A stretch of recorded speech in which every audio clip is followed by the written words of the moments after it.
Knowledge സിറ്റിയുടെ പ്രവർത്തന മേഖലയിൽ ഒരുപാട് തടസ്സങ്ങളുണ്ടായി, ഒരുപാട് പ്രതിബന്ധങ്ങളുണ്ടായി. അപ്പോഴൊക്കെ നമ്മൾ ബദരീങ്ങളെ വിളിച്ചുകൊണ്ട് പ്രാർത്ഥിച്ചു, ബദരീങ്ങളെ വിളിച്ചുകൊണ്ട് സഹായം തേടി.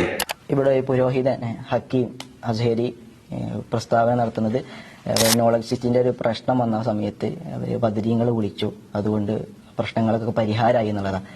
ഇവർ പലപ്പോഴും വിളിക്കുക എന്നുള്ളത് പലപ്പോഴും പറയലില്ല. ഇതിപ്പോ അദ്ദേഹം വ്യക്തമാക്കിയിട്ടുണ്ട് സംഗതി. അള്ളാഹുവിന് പുറമെ മറ്റുള്ള ആളുകൾ വിളിക്കുക. അപ്പൊ ഇവർക്ക് സഹായം വന്നപ്പോ ഒരു പ്രതിസന്ധി വന്ന സമയത്ത് ഇവർ വിളിച്ചത് നേരെ ബദരീങ്ങളെയാണ്. ഇവിടെ നമ്മൾ മനസ്സിലാക്കേണ്ടത്, ഒരു മുസ്ലിമായ മനുഷ്യന് അയാൾ 5 നേരത്തെ നമസ്കാരത്തിൽ 17 തവണ സൂറത്തുൽ ഫാത്തിഹയിലെ അവന് ഇയ്യാക നഅ്ബുദു വ ഇയ്യാക നസ്തഈൻ, ഏത് പ്രതിസന്ധിയിലാണെങ്കിലും തേട്ടം പ്രാർത്ഥന അത് അള്ളാഹുവിനോട് മാത്രം പ്രാർത്ഥിക്കുള്ളൂ, അള്ളാഹുവിനോട് മാത്രം സഹായം തേടുള്ളൂ.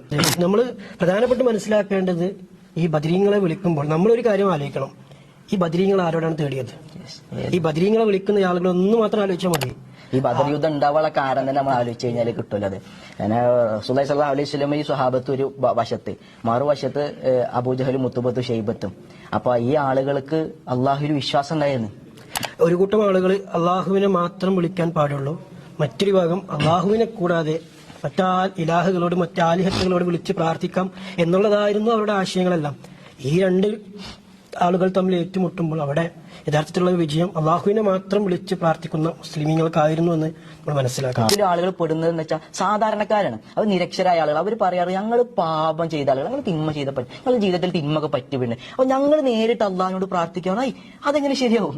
അപ്പൊ അതുകൊണ്ടാണ് ഞങ്ങൾ ഞങ്ങളെ ഒരു ഇടയാളന്മാരാക്കിയിട്ട് ഞങ്ങൾ സ്വാലിഹീങ്ങളായ ശൈഖന്മാരായ അല്ലെങ്കിൽ തങ്ങന്മാരായ ആളുകൾ, ബീവിമാരെ ഭാവമാരുടെ കബറിന്റെ അരികിലൊക്കെ ചെന്നിട്ട് ഞങ്ങൾ അവരോട് പറയുന്നത്. അതുകൊണ്ടാണ്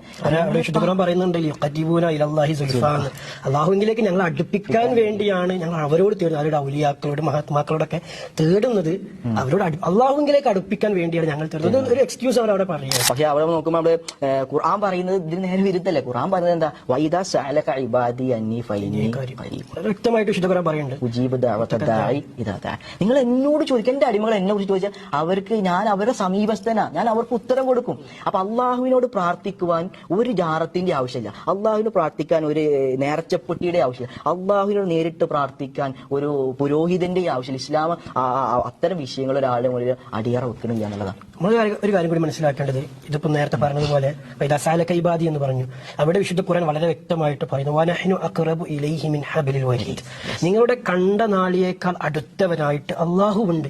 പിന്നെ എന്തിനാണ് നമ്മൾ മരിച്ചു പോയ ആളുകളോട് പ്രാർത്ഥിക്കുന്നത്, മഹാത്മാക്കളോട് പ്രാർത്ഥിക്കുന്നത്, ഔലിയാക്കളോട് പ്രാർത്ഥിക്കുന്നത്?